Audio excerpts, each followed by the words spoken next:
থানা স্বেচ্ছাসেবক দলের অন্যতম সাহসী সংগঠক মোহাম্মদ খলিল এর উপর সন্ত্রাসী হামলার প্রতিবাদ ও সন্ত্রাসীদের অবিলম্বে গ্রেফতারের দাবিতে মহানগর স্বেচ্ছাসেবক দলের যুগ্ম সম্পাদক জহিরুল হক টুটুল ভাই এর নির্দেশে আকবরশাহ থানা ও পাহাড়তলী থানা স্বেচ্ছাসেবক দলের বিক্ষোভ মিছিল ও সমাবেশ।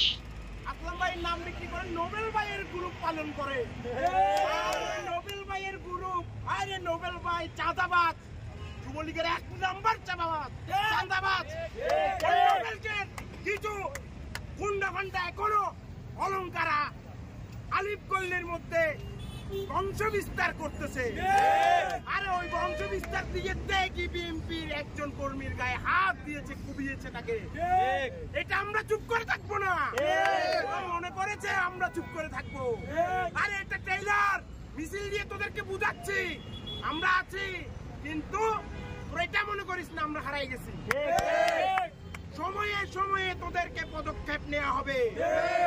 তোরা এত সহজে ভাবিস না তোরা চাঁদাবাজি করবি, লুটপাট করবি। তোদের চাঁদাবাজিতে আমরা বাধা দিতে আসলে আমাদের কি দ্রব্য পাবি?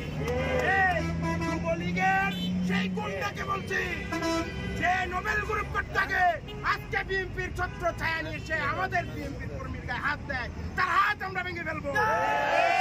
আজকে আমি শুধু একটি কথাই বলবো, আজকে খলিলের গায়ে হাত দেয় নাই, প্রত্যেকটি ত্যাগী বিএনপির গায়ে হাত দিয়েছে। আজকে খলিলের গায়ে হাত দেয় নাই, এই চাঁদাবাজরা খলিলের গায়ে হাত দিয়েছে।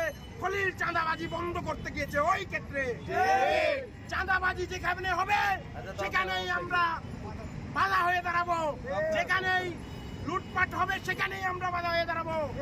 এই বলে আমার বক্তব্য আমি এখানে শেষ করছি।